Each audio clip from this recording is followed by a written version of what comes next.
What do you know?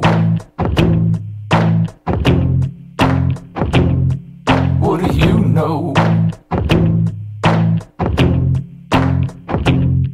What do you know? The birds and the bees got wise to the light. What do you know? So they took to the trees and took to the skies. What do you know? On top of the chain and safe from the rain. What do you know? What you know about the ways of the underside? What do you know? So day 6 started pretty good. We rolled out of the tent and were greeted by the Pacific Ocean. It's a pretty good morning. Tony was in a little rough shape. He had forgotten how badly Hammy snores, and trust me, it's brutal. So Tony didn't get very much sleep the night before, but it was all right. We were still ready for another good day of riding. And woke up really, well, not early, but too early for us. Hammy's fairly noisy when he's, especially if he's had a few drinks there. He's sawing logs pretty good there, and I kind of forgot to get some earplugs. So anyway, we had a coffee, and I amazed people with my coffee press jet boil thing. Here we are packing up at Qualicum Bay Resort. These are our neighbors. That's Ray and Marie. Just showing them the bikes. And we're all packing up. Probably a later start for us. It's already almost 9, so we're going to go grab a late breakfast and power on to Tofino. Talk to you later. So we chatted with our neighbors one last time. Turns out, actually, that one of the neighbors used to work for one of Hammy's relatives or something crazy. Small world. It turns out I worked for the cousin of one of the people that owned a massive RV that we were staying beside, so that was kind of interesting. And we packed up camp and hit the road because it was the day that we went to Tofino. Now, unfortunately, Tony was going to have to split off from us for a bit. He had to get back to Courtney to take care of some family stuff before he could come out to Tofino and join us that evening. So the next morning I had to bugger off. I had to go up island. My cousin was rolling through town and I hadn't seen her for quite a while, so I went back up to Courtney where I live, which is actually just up the street up that way. Yeah, and hung out with her for a bit while the guys proceeded on to Tofino. So while Tony headed back to Courtney, Hammy and I headed over to Port Alberni to grab some breakfast. Yeah, let's go. Let's do that. Then let's head to Port Alberni. Then we can get fuel and food.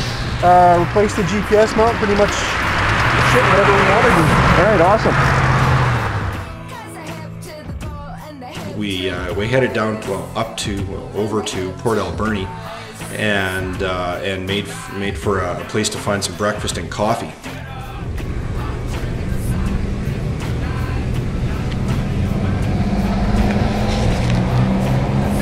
Port Alberni.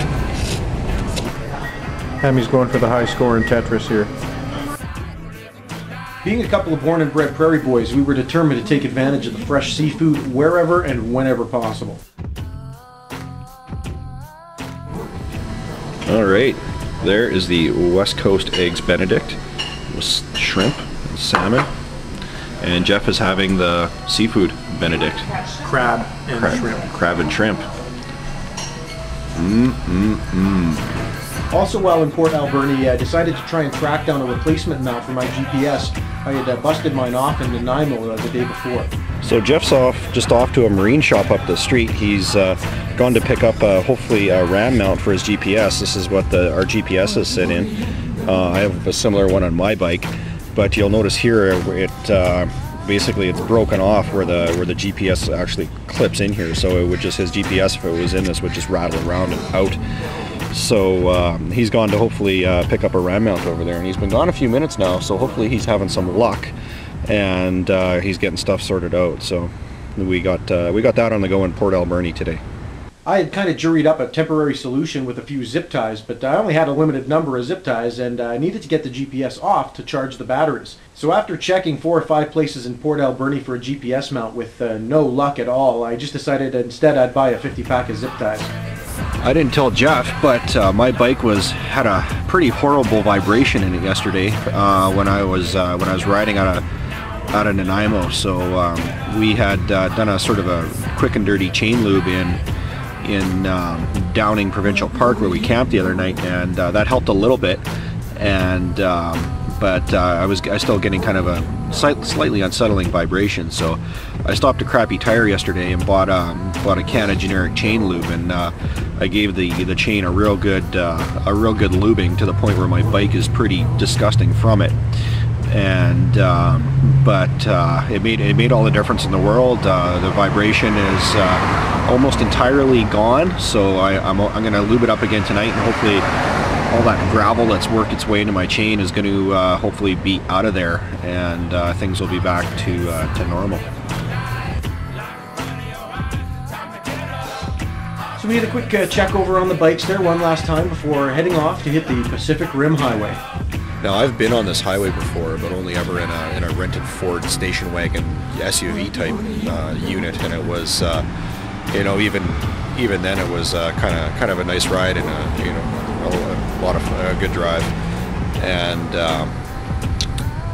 so this is the first time I've ever done it on a motorcycle, and I've been actually really looking forward to this since we started planning this trip. Was this run out to Tofino.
Hard for me to describe my experience on this road because it was almost surreal. If you're ever in this area on your bike, you have to ride this road. It's just amazing.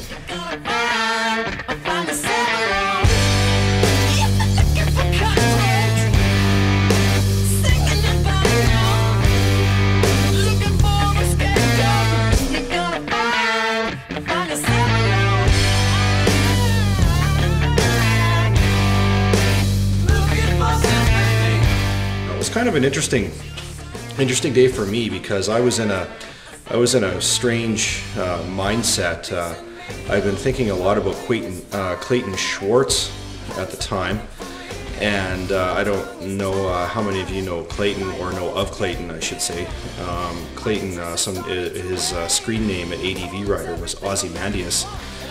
And he had been on a motorcycle adventure from Seattle to Argentina, and had been in a bit of a wreck. And he sort of he lived through it, sort of.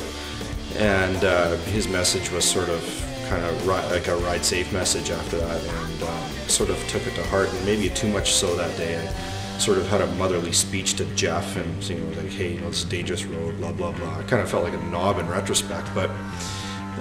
Anyway, so I sort of had Clayton on my mind that morning for some reason, and I get probably because it was we were at the far end of the trip, right? We're as far away from home as we're gonna get, and probably the worst place to have some sort of an incident, and for some reason I was a little bit concerned about it. So that being said, we made it there in pretty good time. Some parts of that road, it seemed like if you lost concentration for a second, you'd either end up plastered on the cliff or 100 feet down in the Pacific. It was awesome.